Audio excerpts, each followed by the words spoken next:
नमस्कार। स्वच्छ समाचार के डिजिटल प्लेटफॉर्म पर आपका स्वागत है। मैं कृष्णकांत ओझा। आज का जो प्रस्तुति है वह एक प्रश्न से हम शुरू कर रहे हैं। क्या संकेत कर रहा है रांची का अलकायदा मॉड्यूल? आप भी विचार कर रहे होंगे कि अलकायदा मॉड्यूल की चर्चा यहाँ क्यों की जा रही है। रांची से अलकायदा इंडियन सबकंटिनेंट मॉड्यूल का जो समाचार मिल रहा है वह भारत के लिए खतरे की घंटी जैसा है।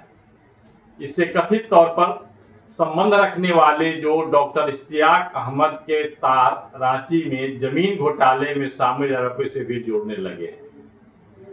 इस मामले में ईडी ने डॉक्टर इश्तियाक के करीबी और लेक व्यू अस्पताल के संचालक बबलू खान को समन किया है। बबलू खान का जुड़ाव एक राजनीतिक दल से भी बताया जा रहा है। आईबी जैसे संगठनों के फीडबैक पर एटीएस, एसटीएफ और दिल्ली पुलिस के स्पेशल सेल ने रांची, हजारीबाग और लोहरदगा के 16 गुप्त ठिकानों पर जब छापेमारी की तब उनकी आंखें फटी रह गई। यह आतंकी मॉड्यूल भारत के भीतर बड़े पैमाने पर खिलाफत की योजना पर तेजी से काम कर रहा है। खिलाफत यानी गृह युद्ध कराने की योजना पर। इस योजना को जमीन पर उतारने के लिए हजारों की संख्या में नौजवानों को भर्ती कर उन्हें प्रशिक्षित किया जा रहा है। इनकी ट्रेनिंग राजस्थान के भिवाड़ी में कराई जा रही थी। राजस्थान के भिवाड़ी में जो 6 आतंकी हथियार के साथ पकड़े गए थे, उनसे मिली जानकारी पर जब जांच आगे बढ़ी तब उनका कनेक्शन झारखंड से निकला। इनके पास से अत्याधुनिक हथियार बरामद हुए हैं। जांच में जो बातें सामने आई उसके अनुसार बंगाल, बिहार और झारखंड के उन क्षेत्रों में गृह युद्ध कराने की योजना थी जहां मुसलमान बहुसंख्यक हैं। इस रिपोर्ट की बात सामने आने के बाद समाजवादी पृष्ठभूमि वाले वरिष्ठ पत्रकार ने अपने सोशल मीडिया पर लिखा कि आत्मरक्षा के लिए आम लोगों को अग्न्यास्त्र के लाइसेंस देने में राष्ट्रवादी राज्य सरकारें उदारता दिखाएं, अन्यथा बाद में पछताना पड़ सकता है। यदि खुर्शीद, मणिशंकर की धमकी इस देश में भी अचानक लागू हो गई। सुरेंद्र किशोर की गणना देश के चोटी के पत्रकारों में होती है जिन्होंने कभी सत्ता से समझौता नहीं किया।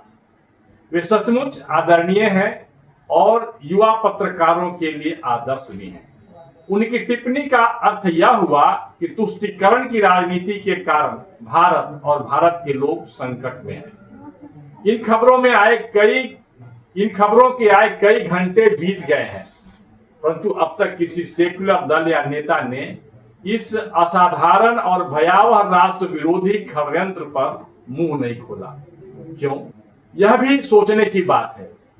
यहाँ एक और गंभीर बात की खुलासा हुई है। रांची से अलकायदा की गतिविधि को संचालित करने वालों के कब्जे में रक्षा जमीन घोटाले के काले पैसे जमा है। इसका मतलब यह हुआ कि देश में रक्तपात कराने की योजना पर काम करने वालों को भ्रष्ट नेताओं से ताकत मिल रही है। यहां से लूटे गए पैसे उनके खजाने में जमा है। कुछ दिन पहले कांग्रेस नेता सलमान खुर्शीद और मणिशंकर अय्यर यह धमकी दे चुके हैं कि बांग्लादेश भारत में भी दोहराया जा सकता है। जी हां, बांग्लादेश भारत में भी दोहराया जा सकता है। मतलब हजारों की संख्या में अराजक लोगों की भीड़ यहाँ के संस्थानों पर, संवैधानिक संस्थानों पर हमला कर सकते हैं। कुछ साल पहले बिहार के कुछ जिलों में भी जिहादियों के स्लीपर सेल की मौजूदगी के प्रमाण मिले थे। सेकुलरवाद के नाम पर तुष्टीकरण की राजनीति ने उन मामलों पर कार्रवाई नहीं होने दी थी। यहाँ तक कि अखबारों को इससे संबंधित खबर नहीं छापने तक की हिदायत दी गई थी।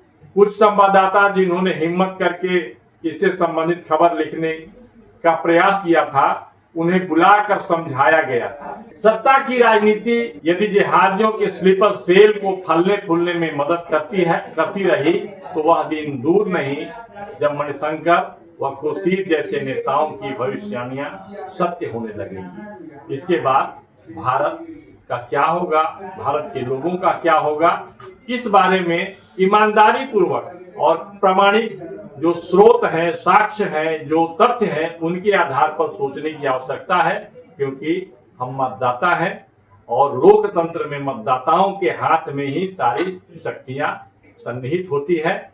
यदि मतदाता जागरूक नहीं तो उस देश का लोकतंत्र मजबूत नहीं हो सकता, जिंदा नहीं रह सकता। आज बस इतना ही, फिर मिलेंगे अपने रिसर्च के साथ और आपको बताएंगे, अपनी पत्रकारिता धर्म का पालन करेंगे। नमस्कार।